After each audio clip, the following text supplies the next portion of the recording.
From Metroid's Samus to Halo's Master Chief, many of gaming's heroes are recognizable by their iconic armor. For the Crysis series, it's all about the nanosuit, augmented armor that gives the user superhuman strength and a Predator-style cloak. The nanosuit triumphantly returns in Crysis 3, a sequel that attempts to bring the series back to its roots by transporting players into a lush, overgrown New York. But is this ambitious entry in the series the best so far? We need you back in the here and now, boss. Taking place 24 years after the events of Crysis 2, players take control of Prophet, a combat-hardened nano-soldier returning to New York to continue the fight against the nefarious Cell Corporation. New York has become an overgrown urban rainforest populated with dense foliage, murky swamps, and crumbling remnants of the New York that once was. Blending the previous depiction of urban New York in Crysis 2 with the lush jungle forestation of Crysis, Crysis 3's stunningly realized setting plays as the perfect backdrop to its engagingly balmy mishmash of militaristic warfare and alien invasion. Easily the most prominent feature of the series, the nanosuit returns to make players feel like an unstoppable killing machine.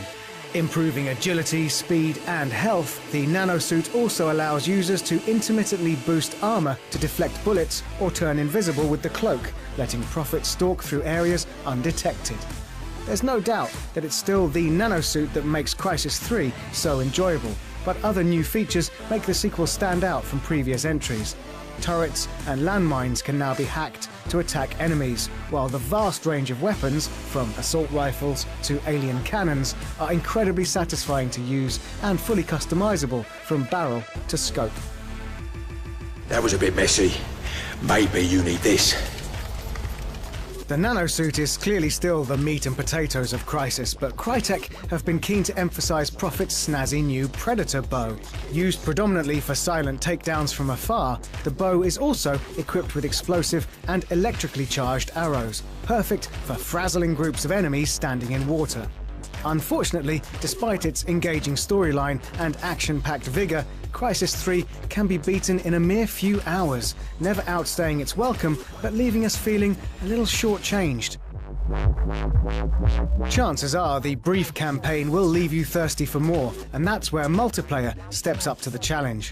Building upon the solid foundations of Crysis 2's multiplayer, the latest entry ups the ante with a heap of new modes, maps, and modifications. However, it's the new Hunter mode that's Crysis 3's top trump, which pits two Predator bow-wielding hunters against a team of 10 operatives. Innovative and tense, it's the Hunter mode that's going to keep us playing Crysis 3 well into the future. As a series famed for its cutting-edge visuals, it's no surprise that Crysis 3 looks absolutely beautiful. Pushing the renowned technology of the CryEngine to new heights, Crysis 3 looks especially jaw-dropping on top of the range PCs, but even console versions look stunning. More visually exciting than Crysis 2, the overgrown New York setting has given Crytek the freedom to create a world that feels treacherous, unpredictable, and oddly beautiful, while facial animations are incredible. Much has been said of Crysis 3's return to the open-world gameplay of the original, but truthfully, the game walks a line between the structures of previous entries, creating a campaign that mixes tightly plotted linearity with sections of sprawling freedom. We'll have to get around the kill zone first.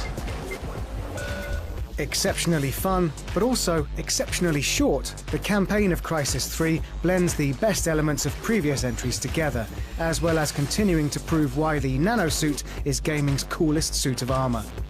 It might not be as satisfyingly immersive or lengthy as the original, but Crysis 3 is a polished, beautiful, and exciting sequel that both longtime fans and newcomers will enjoy. It's time to suit up.